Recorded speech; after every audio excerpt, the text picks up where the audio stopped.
Oh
गोविंदाचे एरती माईके दुःखाची जनती नाही अद्यंती अवसाना तुका मने एक मरणाची सरे उत्तमाची उरे कीर्ती मागे एरती माईके दुःखाची जनती नाही अद्यंती अवसाना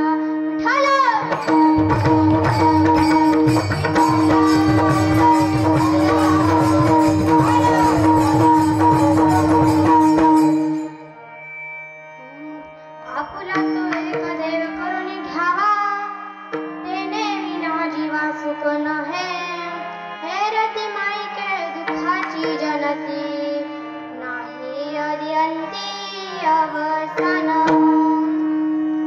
नमो सद्गुरु तुकया ज्ञानदीपा नमो सद्गुरु सच्चिदानंद रूपा नमो सद्गुरु भक्त कल्याण मूर्ती नमो सद्गुरु भास्करा पूर्ण कीर्ती मस्तक हे पायावरी यावर करी संतांची या सेवे लागे सेवक झालो तुमच्या लागलो निज चरणा आयोग पीठे तत्वे विमरते कुंड शिवाय मुनिंद्र समागत्याची ब्रह्मा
बाबाजी सद्गुरु दास तुका जयंती केली स्मरण होय सकळ विद्येचे अधिकरण तेची बंधू श्री चरण श्री गुरूंचे ते नमस्कार आता आता नमरंग भूमिका कीर्तने उभी होती लोका टाळ मृदुंग श्रोते देखा तया माझे दंडवत ओम ज्ञानेश्वरा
काहीच नेनो बोलतो वचनी अति भाविका का जनार्दनी तुमचा दास त्याची आस पुरवावी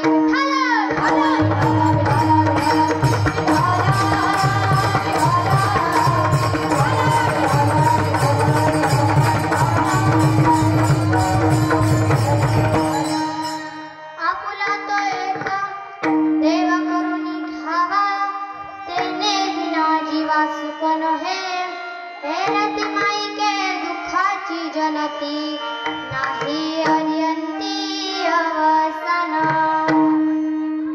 सेवेला सुरुवात करण्याआधी अल्पाचा परिहार श्री कृष्ण जन्माष्टमी अखंड हरिनाम सप्ताह या सप्ताहामध्ये 4थ्या क्रमांकाची सेवा सर्व ग्रामस्थ सहकार्याकडून माझ्याकडे आली। या कीर्तनाकरिता उपस्थित गावातील भजनी मंडळ परिसरातील भजनी मंडळ त्याचबरोबर आळंदीकर मंडळी असतील नारायणदास खंडारे असतील आणि भक्ती वेदांती इंटरनॅशनल गुरुकुल मधील गुणवान विद्यार्थी असतील त्याचबरोबर विनेकरी आजी असतील गोड अशा मृदुंगाचार्य आणि हार्मोनियमच्या साथीला माझे गुरुवर्य बाबा ज्यांच्यामुळे आज मी इथे उभा आहे ते माझ्या गुरुवर्य बाबा आणि ज्यांनी मला जन्म दिला ते माझे आई बाबा आजी आजोबा काका काकी यांच्या सर्वांच्या चरणी नतमस्तक होते।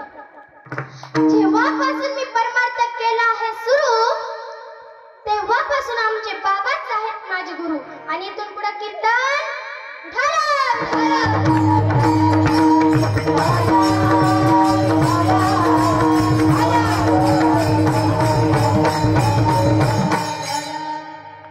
आपुला तो एक देव करुणी घ्यावा तेने विना जीवा सुकन हे रती माईके दुःखाची जनती नाही अर्यंती अवसान आनंद कंद सच्चिदानंद घन परात पर पूर्ण परब्रह्म प्रकाश भगवान परमात्मा आणि त्या भगवान परमात्म्याच्या कीर्तन रूपी सेवेसाठी घेतलेला अभंग कोणाचा आहे म्हणाल तर पांडुरंगरायाचे एकनिष्ठ भक्त आळंदी पंढरीची पायवारी करणारे भानवारकर संत कलियुगामध्ये मानव देह गुण वैकुंठाला जाणारे एकमेव संत विश्वमान्य विश्वभूषण विश्वाधिकारी की ज्यांचा गाथा हा पंचम वेद मानला जातो असे असणारे श्री क्षेत्र देहू निवासी संत। आता देहू निवासी संत म्हटल्यानंतर कोणते संत परलाल साडीवाली आजी तुम्ही सांगा कोणते संत कोणते संत जरा मोठ्याने सांगा वयाच्या मनाने ऐकूये नाही मोठ्याने सांगा कोणते संत हा तर तुकाराम महाराज। बरं आजोबा तुम्ही सांगा कोणते संत एकनाथ महाराज आजोबांनी तर कमालच केली. बरं दीदी तू सांग, कोणते संत? हातात तुकाराम महाराज. आता सर्वांनी सांगा कोणते संत? अर्थात हा अभंग जगद्गुरु तुकाराम महाराजांचा आहे.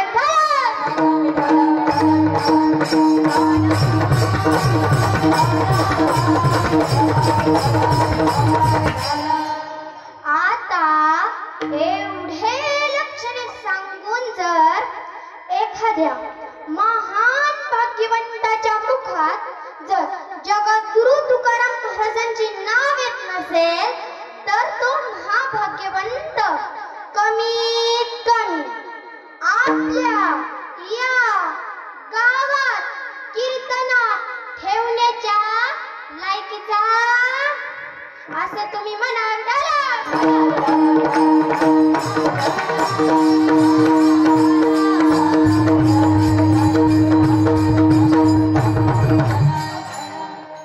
या अभंगातून जगद्गुरु तुकोबराय उपदेश करतात की बाबांना तो देव आपल्यासा करून घ्या, असा महाराजांचा उपदेश आहे.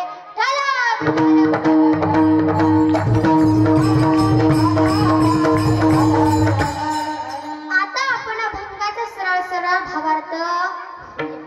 जगद्गुरु तुकोबराय अभंगाच्या प्रथम चरणात बोलतात, आपली एकमेव सुखरूप वस्तू भगवान परमात्मा, त्या भगवान परमात्म्याचे एकमेव सुखरूप सत्यरूप आणि पूर्ण सुखरूप त्या भगवान परमात्म्याचा छंद आपल्या मनाला लागून आणि हे जगद्गुरु तुकोबराय आपुला तो एक देवा करून घ्यावा, तेने विना जीवा सुख नहे.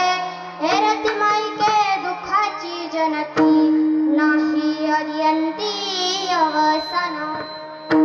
जगद्गुरु तुकोबराय अभंगाच्या दुसऱ्या चरणात सांगतात, ज्यात आपल्याला सुख आहे असं वाटतं त्या संसाराला प्रपंचातील अनुभवणार सर्व सुख वस्तू या माईके आहेत. त्या केवळ दुःख आणि दुःखच उत्पन्न करणार. मुळात ह्या आधीही नव्हत्या, आताही नाही आणि पुढेही नसणार. हे रती माईके दुःखाची जनती, नाही अरियंती अवसान. जगद्गुरु तुकोबराय अभंगाच्या तिसऱ्या चरणात सांगतात, आपली एकमेव सुखरूप वस्तू अविनाश हा भगवान परमात्मा आहे, भगवान गोविंद आहे. आणि अशा त्या भगवान परमात्म्याचा छंद आपल्या मनाला लागला पाहिजे. अविनाश करी आपुलिया ऐसे, अविनाश करी आपुलिया ऐसे, मनाला वेपिसे गोविंदाचे. जगद्गुरु तुकोबराय सांगतात, आपल्या मरणाला गोविंदाचा छंद लावून घ्यावा, त्यामुळे आपले मरण स्वाधीन राहील. असं झाल्यास एकदाच्या मरण एवढेच नाही अनेक जन्माचे निवारण होईल. तुका म्हणे एक मरणाची सरे, उत्तमाची उरे कीर्ती मागे.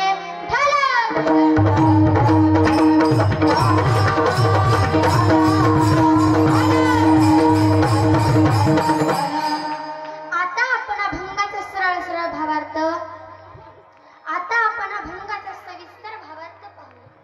जगद्गुरु तुकोबराय या अभंगातून उपदेश करतात की बाबांनो, तो देव आपल्यासा करून या मानवी जीवनामध्ये, या मनुष्य जीवनामध्ये तुम्हाला कमी जर काय असेल ना तर तो देव आपल्यासा करून घ्या, असा महाराजांचा उपदेश आहे. पण लोकांनी तुकाराम महाराजांच्या समोर प्रश्न निर्माण केले, प्रश्न उभे केले की समजा महाराज कशा करीत देव आपल्यासा करून घ्यायचा, नाहीच तर काही नित्याच्याही पुढे जाऊन प्रश्न निर्माण केले, महाराज का देव आपल्यासा करून घ्यायचा.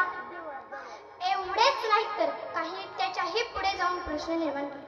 तुकोबराय उत्तर देतात की बाबांनो, तुम्ही जर नाहीच ना देव आपल्यासा करून घेतला तर उत्तर काय.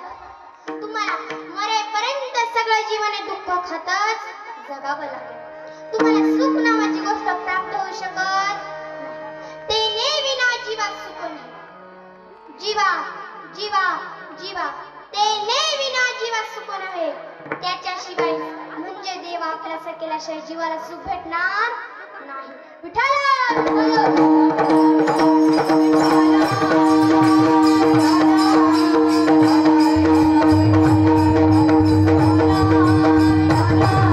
आजी ऐका, नीट लक्ष देऊन ऐका बरं का.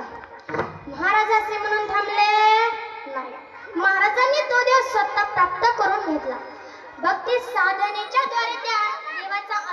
सांगितलं. मग तो देव एका दुर्डीमध्ये घेतला आणि प्रत्येकाचे दारोदार जाऊन काय म्हणू लागले, देव घ्या कोणी, देव घ्या कोणी,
आम्हाला देव लागत नाही.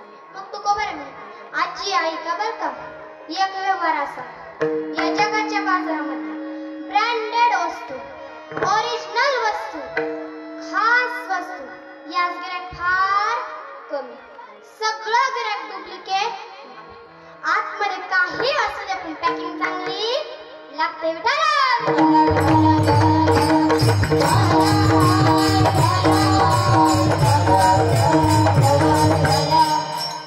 चांगला माल विकण्याकरिता विकणाऱ्याला खूप त्रास आहे. किती त्रास सहन करायचा आहे बघा. समजा तुम्हाला गावरान गायचं तूप फुगायचं. कशाचं? गावरान गायचं तूप. आणि तुमचं ठरलं की तुम्हाला गावरान गायच्या तुपाचा धंदा करायचा आहे. मग आता त्रास किती सहन करायचा आहे बघा. गावरान गाय विकत आणाव्या लागतील, त्यांच्याकरिता गोठे बांधावे लागतील, त्यांच्या चाऱ्याची व्यवस्था करावी लागेल, त्यांच्या सांडपाण्याची देखील व्यवस्था करावी लागेल. रोज सूर्योदयाच्या अगोदर डोंगरामध्ये न्यायच्या, त्याच्या मागे वन वन फिरायचं.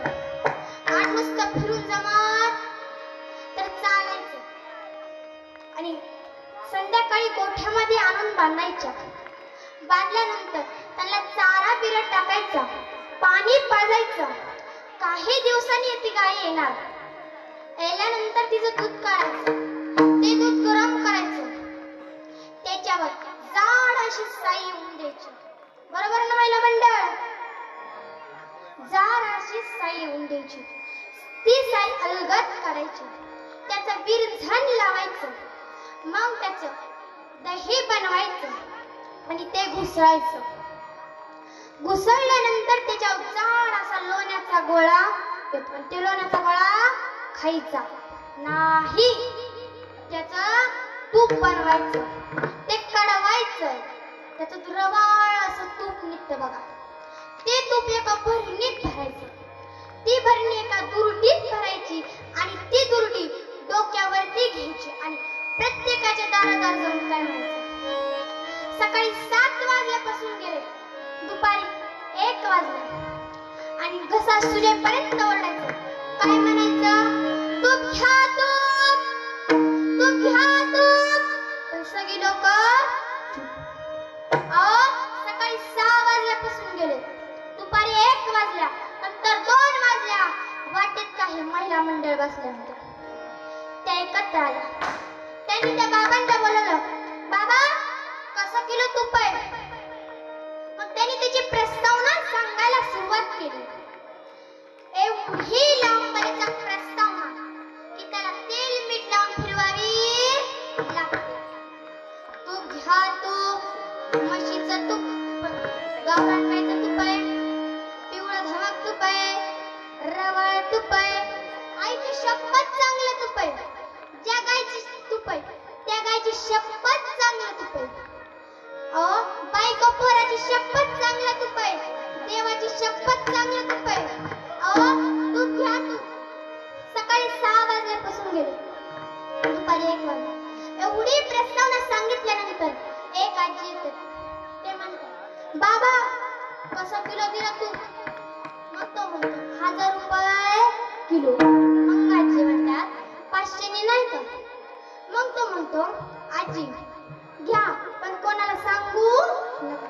पहिलीच भवानी आहे, पहिल्या भवानीला नाट लावलं की दुसऱ्या भवानीला नाट लागतं. 1 किलो देऊ, 2 किलो देऊ का 3 किलो देऊ? आजी म्हणते, एक दे पावशेर. पावशेर म्हणजे पाव किलो. त्याचं बी 25 रुपये आत्ता घे आणि राहिल्याला पैसे गेला पुढच्या मंगळवारी. कशाला उपकार करतो? मंडळी, मला सांगा, आपल्याला खरा माल विकायला किती त्रास आहे? किती त्रास आहे? ऐका, जगद्गुरु तुकोबारे म्हणतात, हा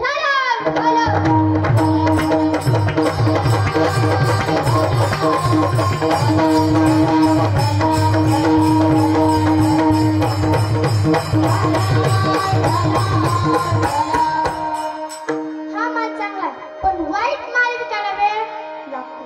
पण वाईट माल विकायला वेळ लागत नाही. पण हा माल चांगला आहे, हा माल खरा आहे, हा माल चांगला.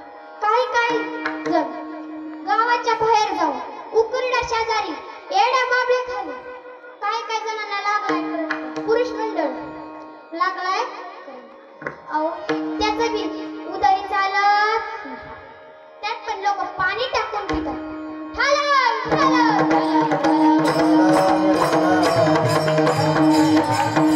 तात्पर्य मला काय सांगायचं की हा माल चांगला आहे हा माल जगद्गुरु तुकोबरायांचा आहे जीवनात आवश्यक माल आहे दुःखाचा नाश करून सुख देणारा माल आहे घ्या अहो घ्या ना पण तुकोबरायांना उलट उत्तर देतात लोक काय म्हणतात देव न लगे आम्हाला देव लागत मग तुकोबारे नाराज झाले निराश झाले त्यांना एक युक्ती सुचली त्यांना एक आयडिया सुचली ती म्हणतात मी यांच्या कल्याणाकरिता आलो आणि सरळ सरळ नाही म्हणतात मग म्हणतात तुम्हाला देव लागत नाही ना नका घेऊ तुम्ही देव तुम्हाला सुख तरी पाहिजे का नको सुख कोणाला पाहिजे त्यांनी हात वर काढा कोणाला पाहिजे सुख महिला मंडळ पुरुष मंडळ कोणाला पाहिजे सुख कोणालाच नको सर्वांना दुःख पाहिजे का नाही तुम्ही हात वर केला नाही म्हणून मी म्हटलं दुःख पाहिजे का बेटा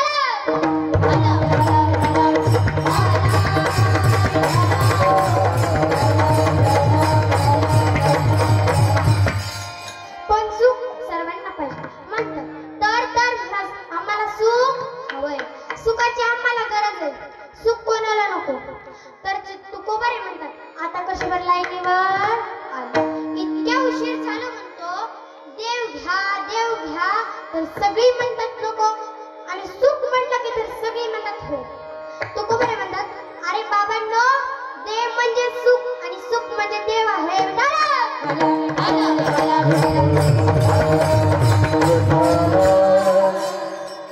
नाव जरी दोन असतील तरी वस्तू मात्र एकच आहे वस्तू दोन असतील तर नाव मात्र एकच आहे दोन्ही नावाची वस्तू मात्र एकच आहे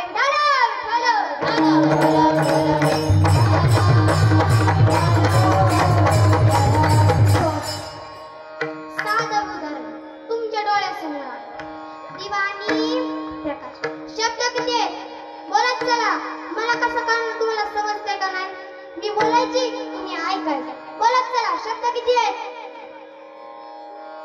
बोला किती ऐकू येत नाही वयाच्या मानाने सांगा किती शब्द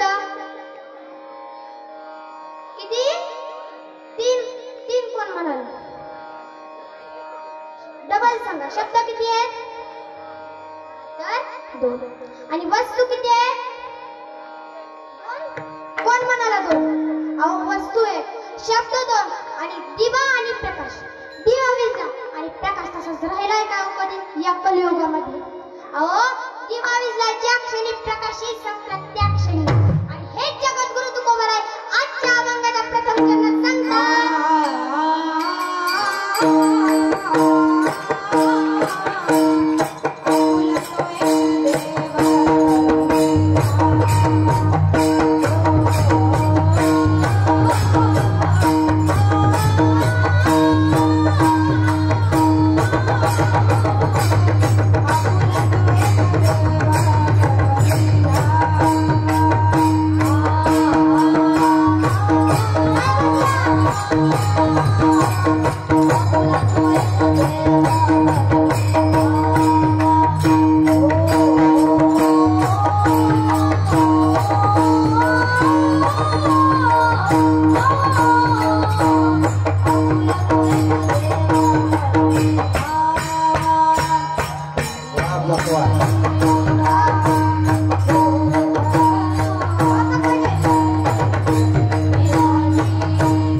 आपुला तो एक देव करुणी घ्यावा तेने विना जीवा सुख नव्हे हे रतिमाईके दुःखाची जननी नाही अर्यंती अवसान. जगद्गुरु तुकोबर आता आपण अभंगाच्या दुसऱ्या विवेचनाचे जगद्गुरु तुकोबर या अभंगाच्या दुसऱ्या चरणात बोलतात. या प्रपंचात आधीही सुख नव्हतं आताही नाही आणि पुढेही नसणार कारण हा संसार व्यसनाने भरलेला आहे. संसाराच्या अंगी संसाराच्या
सर्व सुखाची आसाद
मन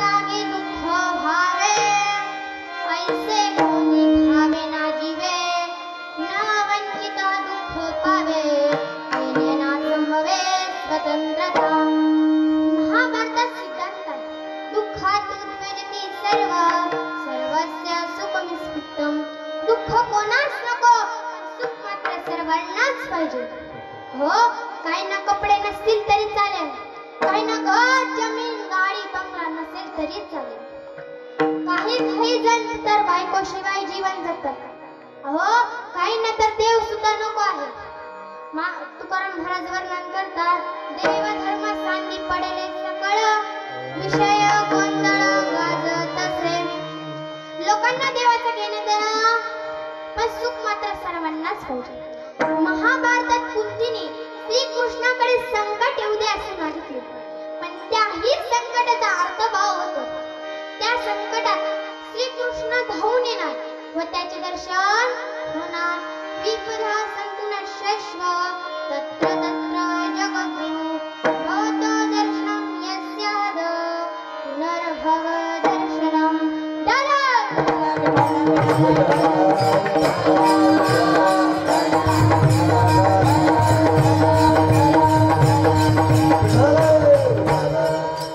तुकाराम महाराजांनी पण देवाकडे भवानी मागितली पण त्याच्या मागे सर्व सुख मूळ हरिमुखात राहू म्हणतात तुका म्हणे करी फकीराची वरी रात्रंदिवस येईल मुखी महाभारतात सिद्धांत विठ्ठल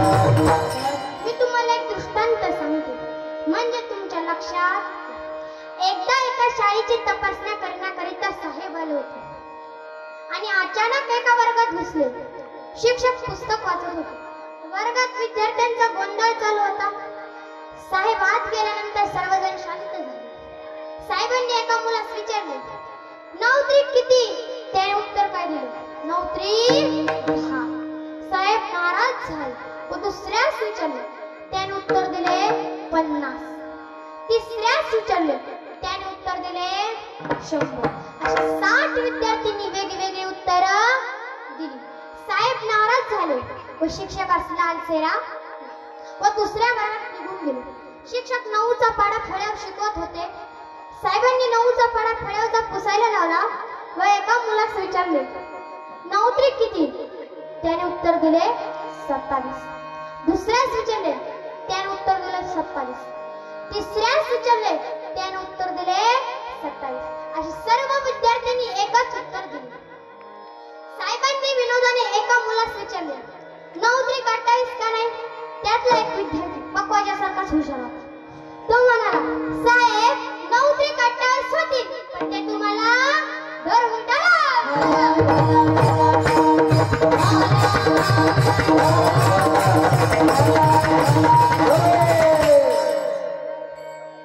पहिला वर्ग संसारी आणि दुसरा वर्ग संतांचा आहे तुकाराम महाराज वर्णन करतात सर्व सुखाचे आगार जनी मने शरंगधर किंवा सर्व सुखाचे आगार बाप रुक्मा देवीवर किंवा सर्व सुखाचे आगार मने नरहरी सोनार तुकाराम महाराज जरा सोप्याच भाषेत सांगतात बरं का तुकाराम महाराज म्हणतात तुका म्हणे माझे ह्याची सर्व सुख पाहिजे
तुका म्हणे माझे हेची सर्व सुख पाहिना श्रीमुख आवडीने.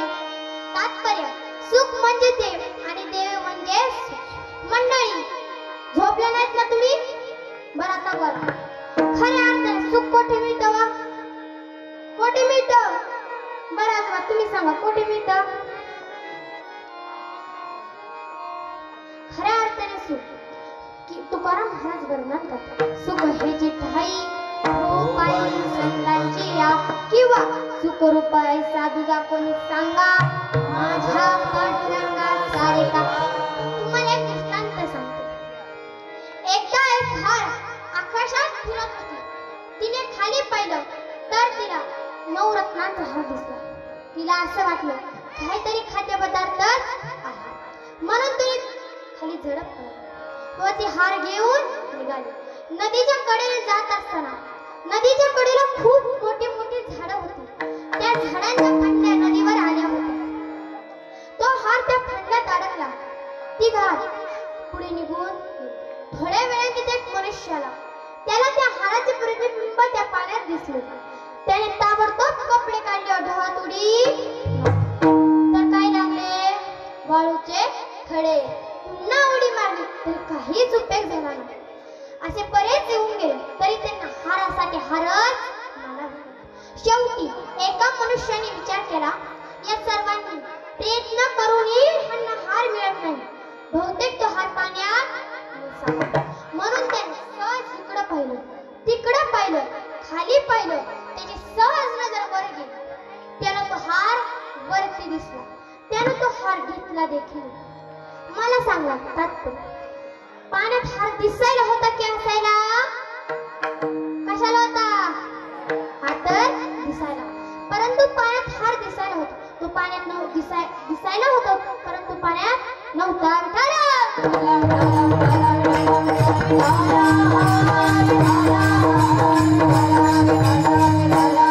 तुकाराम महाराज वर्णन करतात सुख हे संसारात दिसायला आहे असायला म्हणून तुकाराम महाराज म्हणतात वाया हवरी होऊ नका.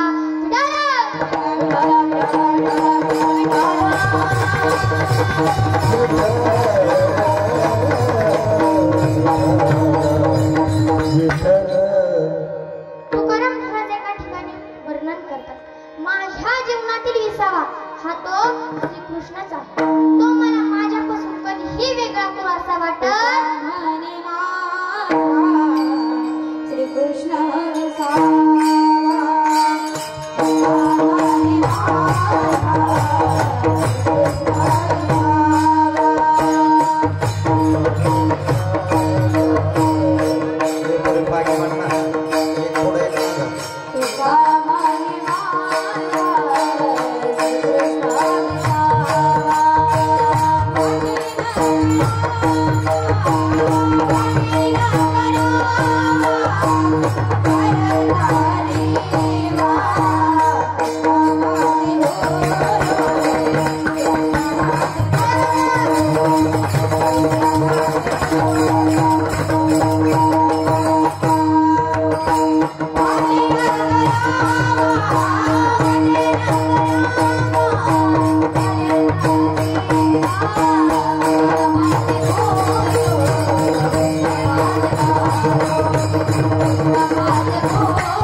श्रीकृष्ण विसावा वाटेन करावा परता जीवा.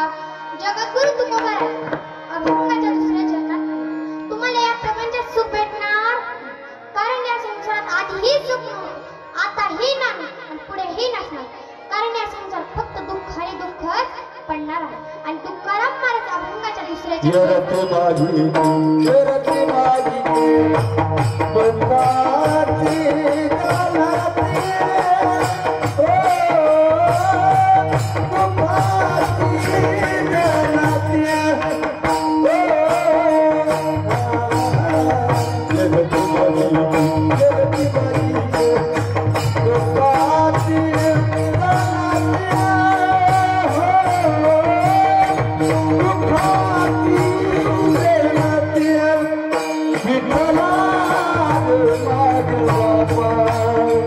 येरते माझी दुपाची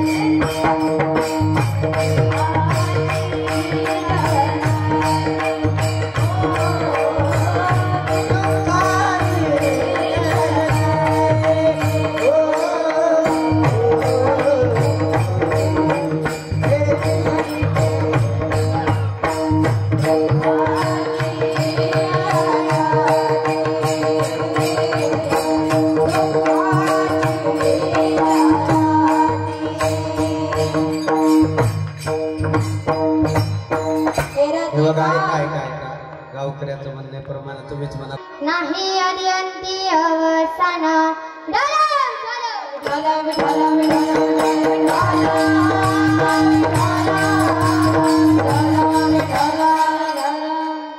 जगद्गुरु तुकोबराय अभंगाच्या तिसऱ्या चरणात सांगतात की बाबांनो त्या अविनाश भगवान परमात्माचा छंद आपल्या मनाला लावून द्या. तुम्ही कधी विचार केला तुकोबरायांनी मनाला छंद लावून गेला का सांगितला? हाताला का नाही, पायाला का नाही, बुद्धीला का नाही, मनालाच लावून घ्यायला का सांगितला? कारण मनाला जर छंद लागला तर तो कशाने सुटल? Govind Govind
Thank you.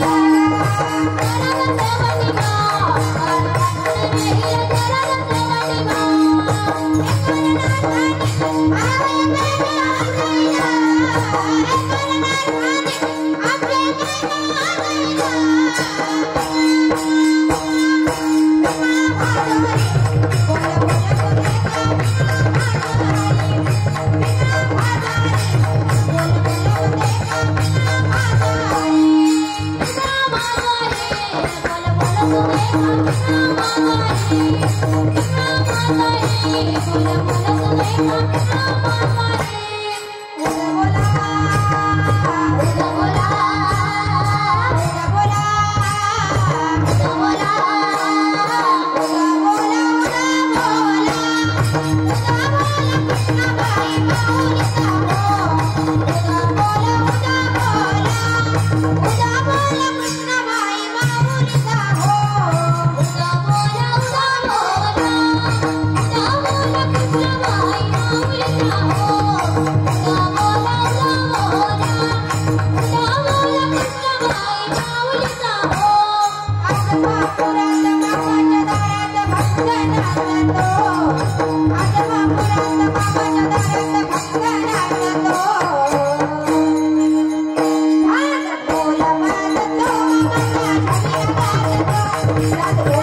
तुकामाने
गोष्ट अक्षरशः मजेच असावा.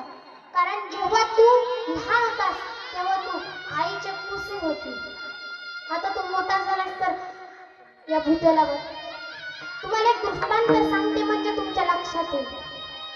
एकदा एका बायकोने नवऱ्याला सांगितले, अहो तुम्ही दिवसभर घरी नसता, मला तुमच्या आईचे बोलणे ऐकावे लागते. एकतर या घरात मी राहील नाहीतर तुमची आई. मुलापुढे मोठा प्रश्न निर्माण पडायला मंडळी. तुम्हाला काय वाटतं त्या मुलाने काय केलं असेल? रात्री अपरात्री आई झोपेस असताना आईच्या डोक्यात दगड घालून आईची हत्या केली. हो काय म्हणाला असेल त्या आईचा जीव? त्या नरमधराने आईच्या शरीराचे 3 तुकडे केलं, मुंडका शरीरापासून वेगळं केलं. काय म्हणाला असेल त्या आईचा जीव? त्या आईचे शरीर एका पोत्यात धरले, नदीला टाकायला निघाला. योगायोगानं समोरून पोलिसांची गाडी आडवी आली. पोलिसांनी विचारलं, कोठे चालला? तो म्हणतो नदीला. या पोत्यामध्ये काय आहे? तो म्हणतो माझी आई आहे. का मारलं? बायकोच्या सांगण्यावरून मारलं. मुलाला मारायला सुरुवात केली पोलिसांनी. इतकं मारलं त्या मुलाच्या नाका तोंडातून रक्त वाहू लागलं. मुलगा आई आई म्हणून हाक मारत होता. त्या नरमधराने आईच्या शरीराचे 3 तुकडे केले. मुलगा आई आई म्हणून हाक मारत होता. ती धडापासून वेगळं झालेला त्या मुंडक्यात आवाज ऐकू गेला. त्या मुंडक्यातून आवाज काय आला नीट ऐका. ओ पोलीस साहेब, तो माझा मुलगा आहे, त्याने मला मारलं. तुमच्या काय बापाचं गेलं? यालाच म्हणतात आईचे प्रेम.